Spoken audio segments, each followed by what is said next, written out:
Convite à reflexão número 79. Insatisfação e utopias. Olá, aqui quem fala é a Samantha e eu estou muito feliz de fazer esse áudio aqui para você. E espero que com você esteja tudo certinho também. O tema desse áudio de hoje é insatisfação e utopias. Esse capítulo é o capítulo 8 do livro Momentos de Saúde e de Consciência, de Joana de Ângeles, escrito pelo Divaldo Pereira Franco. Para esse tema, eu trouxe um pessoal de peso para falar com a gente.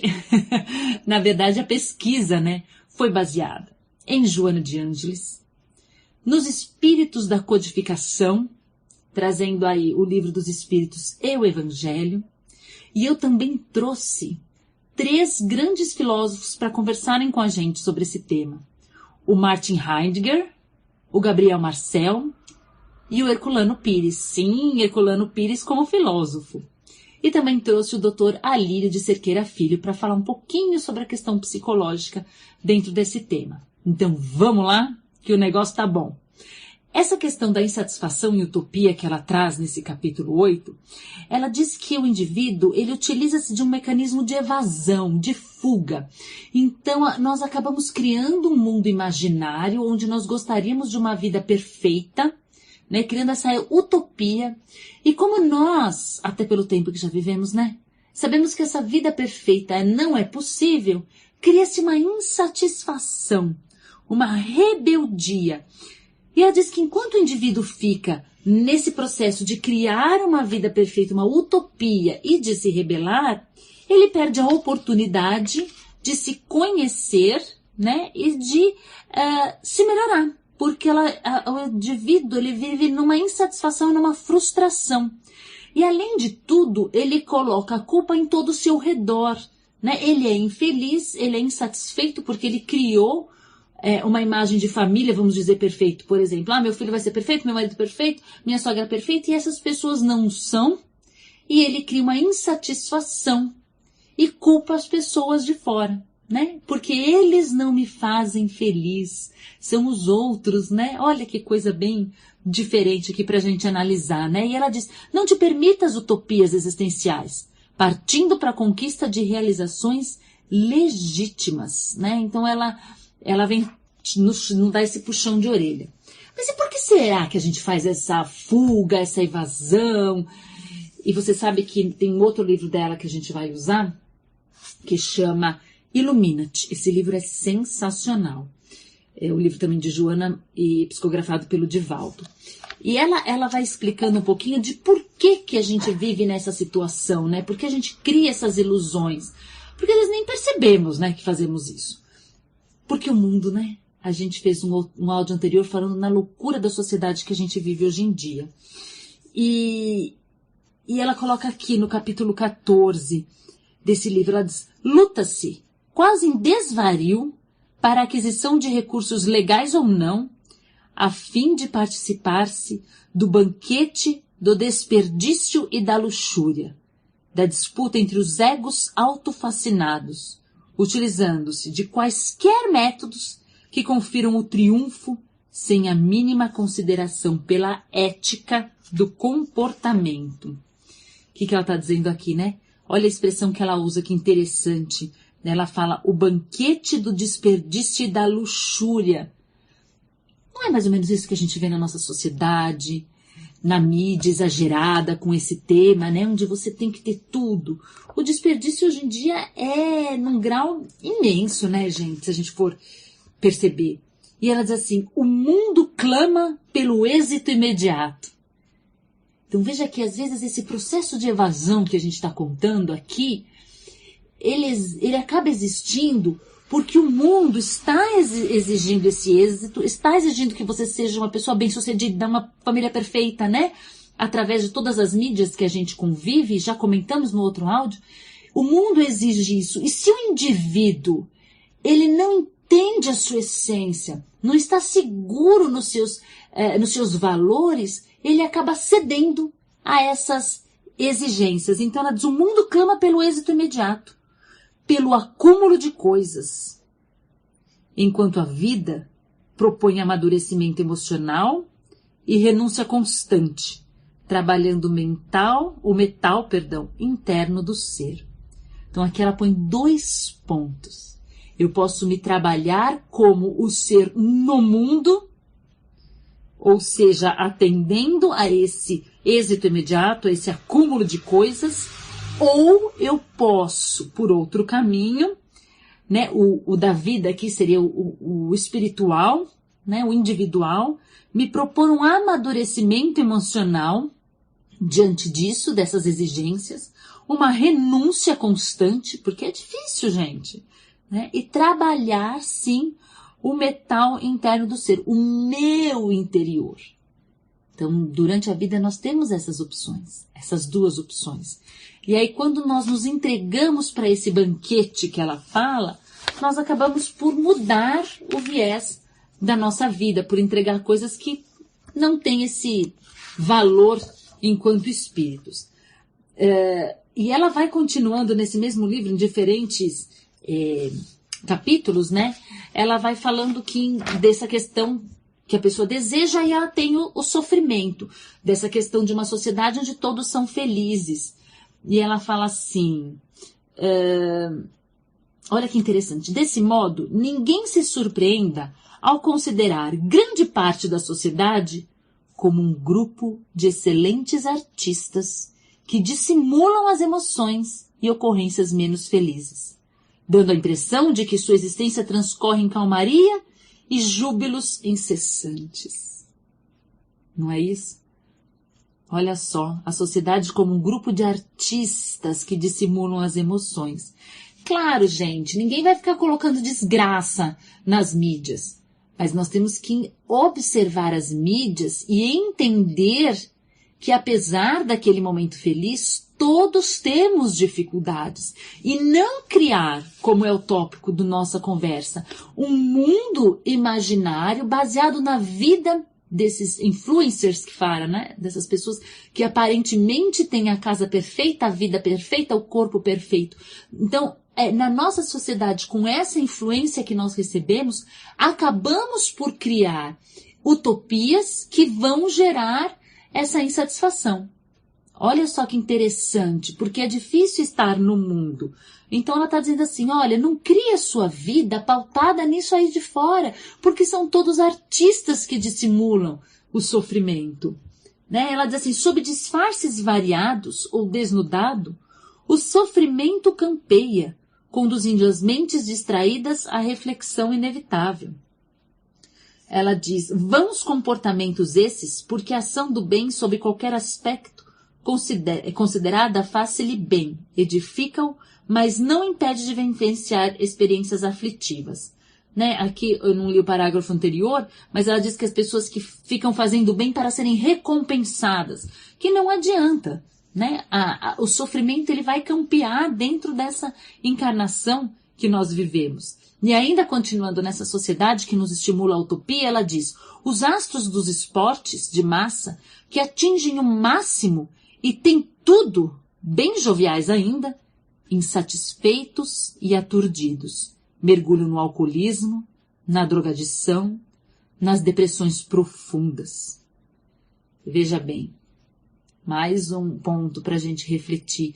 E é muito comum isso, né? De repente a gente vê estourar uma celebridade, nossa, pessoa jovem, bonita, conquistou milhões e milhões, tem não sei quantos milhões de seguidores, e dali a pouco a notícia da overdose, dali a pouco a notícia da depressão. Porque a gente vai entendendo que essa utopia, esse mundo fantástico, ele leva a pessoa a essa rebeldia que nós falamos, porque não vai garantir a felicidade. Então, vamos começar a trabalhar o real, o que existe, o eu, a minha vida, os meus propósitos. Ao outro, eu dou que ele viva a vida dele, sem inveja, sem querer pautar uma ilusão e criar essa utopia de ter a vida daquele influencer, daquela outra pessoa. Então, diz que, olha o que ela fala, não é a tua dor que somente a ti pertenceria. Todos estamos sofrendo. Não te intoxiques com as queixas e reclamações ante os teus testemunhos. Poupa o teu próximo com as tuas lamúrias, porque a dor é tua, mas também é de todos. Olha que interessante, né? Então ela vai falando dessa pessoa insatisfeita com a vida, ela passa por esse processo de lamúria. Ai, eu sofro, a minha vida não é do jeito que eu quero, e todo mundo é culpado. E aí ela diz assim, para com isso. Poupa o teu próximo com as tuas lamúrias, porque a dor é tua, tá? Você tá sofrendo, mas tá todo mundo nesse planeta sofrendo. Mas também é de todos, pois que aqueles que eleges para narrar as dores, aquelas pessoas para quem você vai reclamar da tua dor, também carregam pesados fardos, que vão procurando conduzir com elevação. Né? Então, poupa as pessoas. Você está na sua dificuldade, trabalhe a sua dificuldade. Né? Trabalhe sem fazer essa queixa absurda a quem quer que seja, porque todo mundo está passando por um momento de dificuldade. Joana, é terrível, não deixa a gente nem chorar, né? Mas a gente vai entendendo, vai fazendo as conexões e daqui a pouco tudo vai fazendo muito sentido. E ela ainda diz nesse livro, não te permitas magoar quando os fatos não sucederem conforme gostarias. Olha só, não te permita magoar. O que ela está querendo dizer? Se as coisas não aconteceram como você quis, não fique magoado. Porque talvez você tenha gerado uma utopia baseado em tudo isso que a gente falou. Nessa sociedade que exige o êxito, né? Olha só. Não te permitas magoar quando os fatos não sucederem conforme gostarias. E jamais, olha só, jamais te decepciones com teu próximo. Que difícil, né? E aí ela vai dizer por quê. Tenha em mente as tuas próprias dificuldades. Então, para um pouquinho e pensa. Não é difícil ter paciência? Não é difícil ser tolerante? Não é difícil não ter um vício? Porque às vezes a gente fala do vício do outro numa bebida, numa drogadição, e a gente tem o vício da comida, tem o vício de falar mal dos outros. Opa, só mudou o vício, né?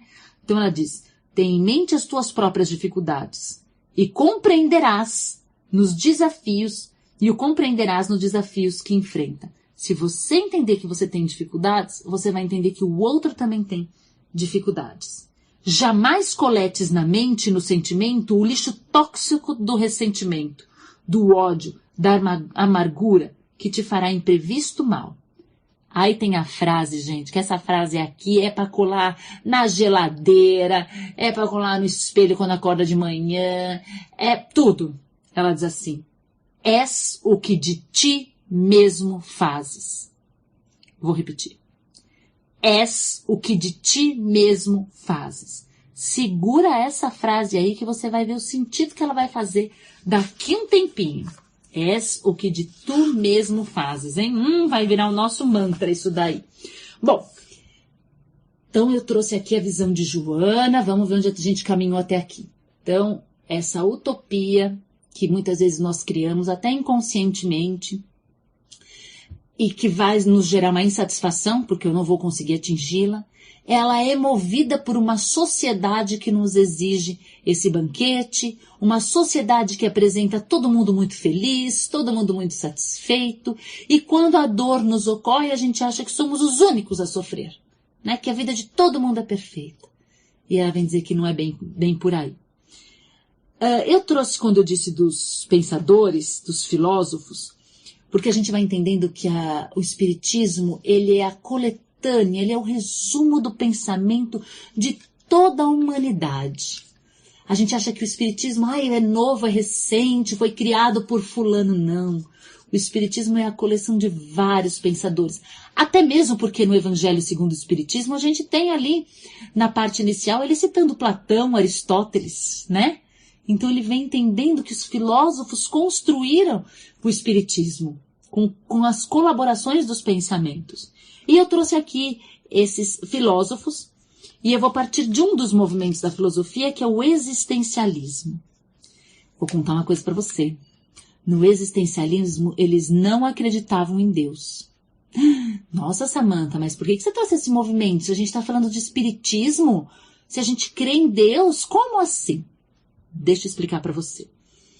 O existencialismo, que significa isso, né? O homem existe e acabou aqui na Terra, né? Existe enquanto só encarnado. esse movimento do existencialismo, e aí nós vamos ter uma gradação, tá? Que vocês vão perceber. Mas ele se iniciou no pós-guerra. O homem, pensa assim, vocês vão ouvir o que eu vou falar e às vezes parece muito radical, mas eu quero que vocês façam uma viagem no tempo e imaginem esses pensadores, imaginem-se refletindo sobre tudo, sobre a existência, sobre a essência do homem, numa época em que o indivíduo vivenciou 2 guerras mundiais, vivenciou não, né, mas fez parte da história ali da sua vivência ou de alguma forma dos seus familiares, 2 guerras mundiais. Ele vivenciou uma bomba atômica. Ele vivenciou o genocídio dos judeus. Então, para esses homens, para esses filósofos do início do existencialismo, Deus não existia, porque eles viam as aberrações. E de certa forma, e você talvez possa se chocar com o que eu vou falar, e se chocar com o que você vai pensar, eles estavam certos em alguns pontos. Não que Deus não existia. Mas eles diziam, a guerra não é coisa de Deus. A guerra, ela acontece pelo orgulho, ganância do homem. O homem é mau e é ele que vai no campo de batalha matar o outro. Deus não tem nada a ver com isso, eles diziam. Foi o preconceito do homem, a ganância que fez o genocídio contra os judeus. Não foi Deus. Eles estão errados? Será? Não, né? E o que a gente aproveita desse movimento? Né? Nós vamos aproveitar aqui Jean-Paul Sartre, né? Que eu até nem falei no começo, mas vamos falar dele, que ele faz essas colocações bem intensas, né? Ele é um negacionista, ele é um pessimista intenso, né? Mas ele diz assim numa frase: viver é ficar se equilibrando o tempo todo entre escolhas e consequências. O que essa frase te lembra do Espiritismo, hein? Lei de causa e efeito, né? Então, eu vivo me equilibrando entre o que eu escolho, as escolhas e consequências, né? Entre o que eu escolho fazer e eu vou arcar com a consequência daquilo. Ele diz, o homem nada mais é do que aquilo que ele faz de si mesmo. É esse o primeiro princípio do existencialismo. Eu vou repetir a frase porque você já deve ter associado. O homem nada mais é do que aquilo que ele faz de si mesmo. Lembra da citação de Joana? Olha como se assemelha, né? Como o pensamento humano é interessante. E ele vai continuando e vai colocando que não existe, ele diz assim, não existe uma essência que define o ser humano, como ele vai ser.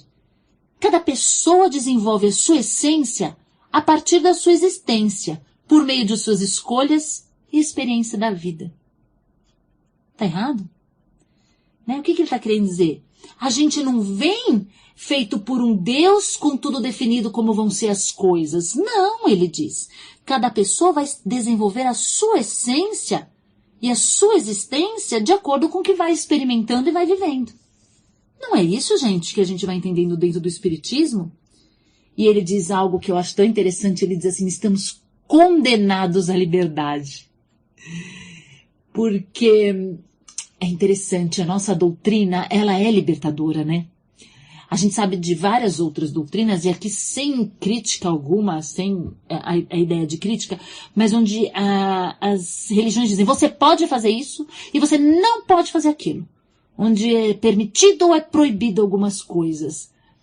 E é muito mais fácil você obedecer isso. Ah, então por que você não faz tal coisa? Porque é pecado. Porque não pode. Porque não é permitido.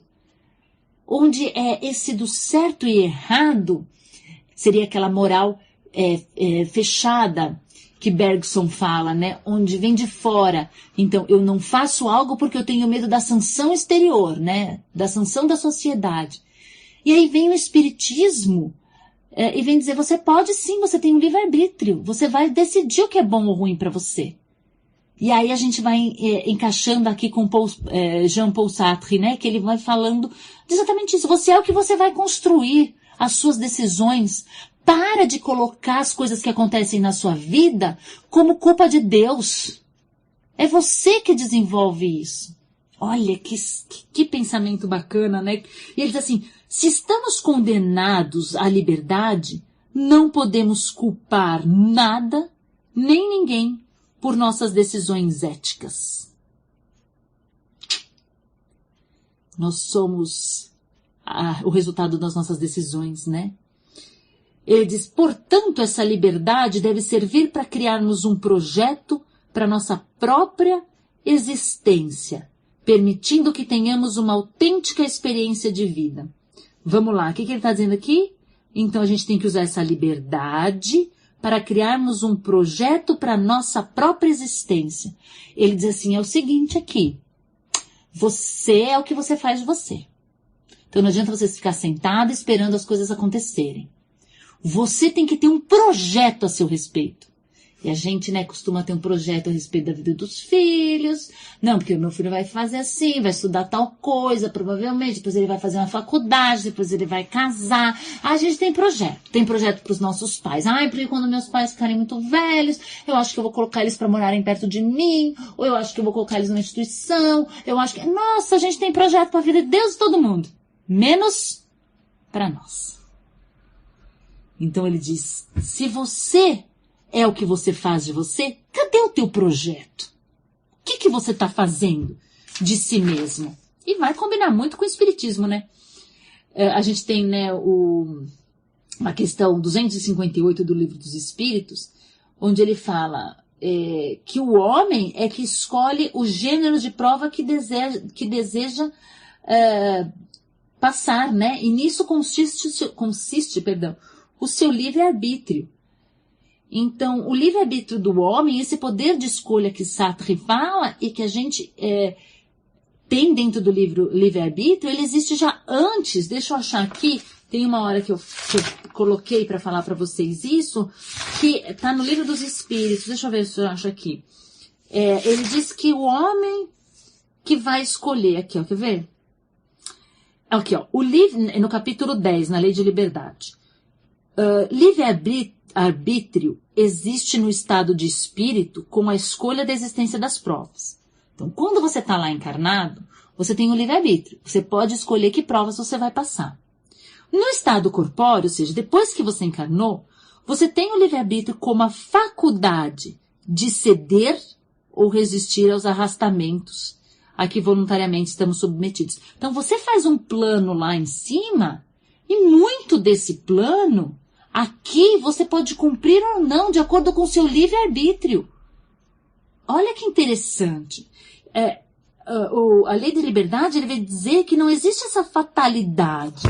Ele diz que a fatalidade está nos fatos que se apresentam como consequência de nossas escolhas. Então, a fatalidade está como consequência. Você escolheu este caminho, fatalmente acontecerá tal coisa. Mas aí primeiro teve a nossa escolha. E ele diz assim, de que serviria a inteligência e a vontade se o homem estivesse dominado pelo poder do destino? Isso aqui não é Sartre não, gente. Isso aqui é Livro dos Espíritos, capítulo 10. Então, não existe Deus definindo a sua vida, se você vai ter um bom dia ou um mau dia. Não, porque senão não teria nos dado a inteligência, a vontade de realizar coisas. Então nós, ele diz, né, nós vamos, de que serve a inteligência, a vontade, se a gente só tivesse que cumprir coisas que Deus colocou. Então nós já vamos entendendo que faz sentido esse existencialismo e o espiritismo, nessa conexão que a gente vai fazendo, que é muito interessante do pensamento, né, que não advém só do espiritismo. E aí uma última frase do Jean-Paul Sartre, ele diz, e o que posso expressar dizendo que o homem está condenado a ser livre? Condenado porque não se criou a si mesmo. E que, como no entanto é livre, uma vez que foi lançado no mundo, é responsável por tudo o que faz. Olha que interessante.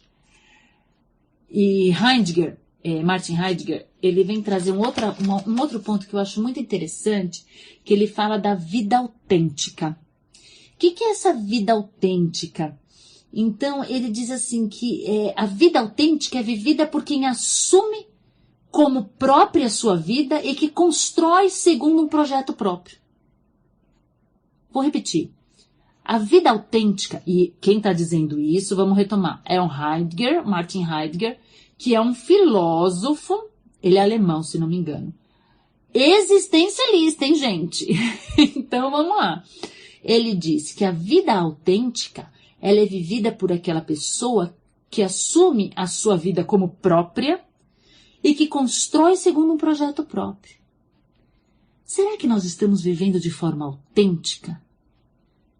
Será que nós tomamos a rédea das nossas vidas e decidimos o que queremos para ela e assumimos as consequências das nossas ações? Ou será que choramos porque não temos o que queríamos, que um Deus nos mimasse e que a gente pudesse alcançar tudo sem nenhum esforço? Uma das primeiras histórias que a gente ouve quando criança é aquela história da cigarra e da formiga, né? Então tá lá a formiga trabalhando, e a cigarra só cantando. E chega o inverno, e a cigarra quer comer a comida que as formigas que trabalharam, né, durante todo o verão para armazenar. E ela não, ela quer comer, e as formigas acabam negando. E você conta isso para uma criança pequena, ela fica inconformada. Não! Como assim? Ela ficou só se divertindo e agora ela quer comida? Não pode, não é justo. Até as crianças pequenas entendem. Então por que a gente entra nesse processo que Joana iniciou essa conversa, criando um mundo imaginário perfeito para nós? Um projeto de vida utópico, onde tudo é perfeito, mas eu paro e fico só esperando as coisas acontecerem. E quando não acontece, ainda fico brava. Esse é o questionamento. Eu estou vivendo uma vida autêntica? Eu quero algo? Quero. Eu estou indo atrás desse algo. Eu estou construindo a minha vida, a minha. Não a das aparências, não a do mundo exterior, como a gente diz, não a das mídias, a minha existência. Desenvolvendo as minhas virtudes. Porque isso é ter uma vida autêntica.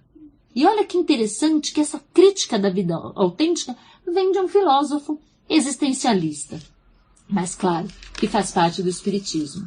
Samantha, você está dizendo que o espiritismo é existencialista? Não, não tô. Segura a emoção aí. Eu disse que tinha um outro filósofo, que era o Gabriel Marcel, dentro do existencialismo, mas com um pezinho lá já no divino. E o Gabriel Marcel, ele vem dizer que existe um projeto, sim, como esses outros filósofos estavam falando, como Sartre, como o Heidegger, que eles estão falando de você ter um projeto autêntico. E ele vem dizer qual que é esse projeto. Ele diz assim, que esse projeto é realizar-se no divino. Deus tem um projeto para nós, que é sermos felizes e sermos perfeitos, né? Desenvolvermos-nos até a perfeição, como está no Livro dos Espíritos. E que o nosso projeto de vida tem que ser esse. Eu tenho que viver com autenticidade, ou seja, desenvolvendo um projeto de vida. E Marcel, né, Gabriel Marcel, traz isso. E esse projeto é realizar-se enquanto divino. Muito bonito isso que ele traz, né? Então, como eu disse para você, eu não estou dizendo que o espiritismo é existencialista. O Herculano Pires ainda diz, né? O espiritismo não pode ser confundido com o existencialismo, mas não há dúvida que encontramos na sua investigação ontológica uma fase existencialista. Então ele vai dizer o quê? Que o existencialista, eles estavam certos, né? Dessa responsabilidade, desse livre-arbítrio, de sermos senhores dos nossos destinos, de termos um projeto autêntico de vida, que esse projeto autêntico de vida é realizar-se enquanto divino, e aí eles param aí. E aí então entra aí, como nós dissemos, o Herculano Pires, para trazer essa interexistência e dizer que nós somos sim no corpo, mas nós também somos espíritos. Então o espiritismo, ele vai, quando o existencialismo para, né, ali no fim da vida, vamos dizer, essa questão do Herculano Pires, do interexistente inicia. O espiritismo, né, a filosofia espírita, ela inicia trazendo algo muito maior, algo metafísico, que vai além. Então, não somos existencialistas, mas acreditamos em muitos princípios do existencialismo. até mesmo porque o Espiritismo ele dá esse poder ao homem. Ele diz assim, no Livro dos Espíritos, né? Livro dos Espíritos. Isso, no Livro dos Espíritos, ainda na Lei de Liberdade. Diz, para a doutrina espírita não existe arrastamento irresistível. O homem pode sempre fechar-se ao mal e rogar a Deus a força necessária e o concurso dos bons espíritos para esse fim. Herculano Pires diz, os espíritos do Senhor podem auxiliar-nos, mas o trabalho de nossa transformação é principalmente nosso e deve ser realizado por nós mesmos. Herculano Pires. Então ele vem finalizar aqui, vem juntar tudo isso que nós estamos falando até agora.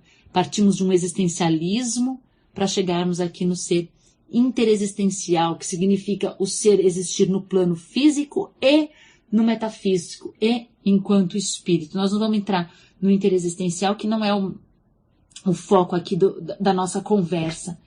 Então eu vou entendendo que não me basta criar utopias, que as insatisfações e as rebeldias que eu vou criando, ou vou vivenciando e culpando Deus e o mundo, não são verdadeiras. Eu sou artífice da minha vida.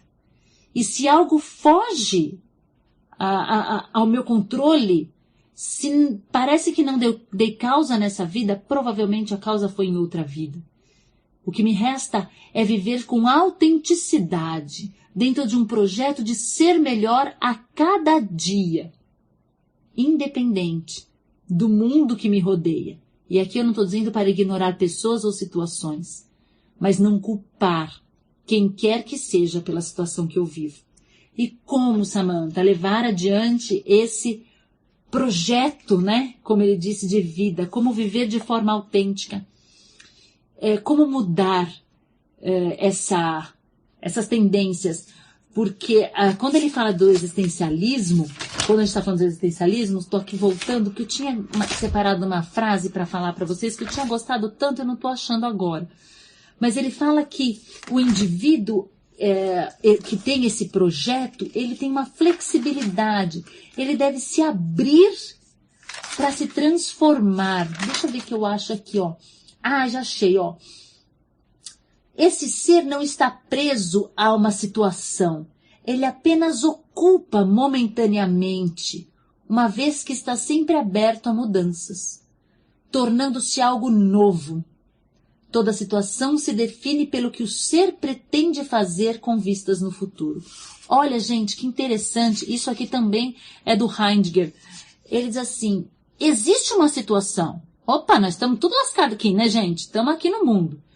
Mas ele diz assim, a pessoa não está presa àquela situação. Ela pode, de alguma forma, se alterar, né? A pessoa que é aberta à mudança, aqui que está o probleminha, a gente não é aberta à mudança, a gente quer que o mundo mude, não nós, né? Mas a pessoa que está aberta à mudança, ela vai sempre se tornar algo novo diante daquela situação, né? Ela vai definir pelo futuro. Então, eu estou numa situação que eu não estou gostando. Tá, então o que eu vou fazer, porque eu sou responsável, já aprendemos isso, para sair dessa situação, para que o meu futuro não seja esse que eu não estou gostando. E aí você vai dizer, Samantha, mas há situações que a gente não tem como escapar. Eu preciso viver aquilo, né? A perda de alguém, alguma dor intensa. E aí eles vão dizer que é como eu encaro essa situação. Eu talvez não possa mudar a situação em si, mas eu posso mudar a forma como eu enxergo. E ainda nas bem-aventuranças tem uma parte que ele diz assim, o homem pode abrandar ou aumentar o amargor das suas provas, pela maneira de encarar a vida terrena. Então, se eu estou numa situação em que eu não posso mudar essa situação, eu tenho que mudar a mim. Eu posso tornar aquilo mais sofrido ou menos, de acordo com a maneira com que eu encaro aquilo. Se eu encaro aquilo sob o ponto de vista de aprendizado, sob o ponto de vista que eu estou vivenciando um tempo mínimo da minha existência, que é essa encarnação, eu posso mudar essa situação. O Alírio Cerqueira Filho, ele vem e diz assim, só o desejo uma frase que eu gosto, só o desejo da possibilidade de sermos quem não somos, não dá o ensejo de sermos o que desejamos ser. Vou repetir. Só o desejo da possibilidade de sermos quem não somos, não dá o ensejo de sermos o que desejamos ser. Então assim, só o desejo de, eu não quero mais ser tão impaciente, eu não quero ser mais desse jeito, só esse desejo não vai nos transformar em outra pessoa. Ele diz uma frase, né, uma colocação, é preciso pagar o preço. Não há nenhum esforço que não envolva idealização, e aqui numa questão mais realista, vontade de realização e realização. Então, ele vem dizer assim, não adianta você só ficar desejando que as coisas mudem. É preciso que você faça, que você use da força de vontade e altere essa situação. Ele diz assim, aqui, cadê a parte que eu queria falar para vocês? Ele diz assim, todo processo de mudança requer um movimento em direção àquilo que deseja.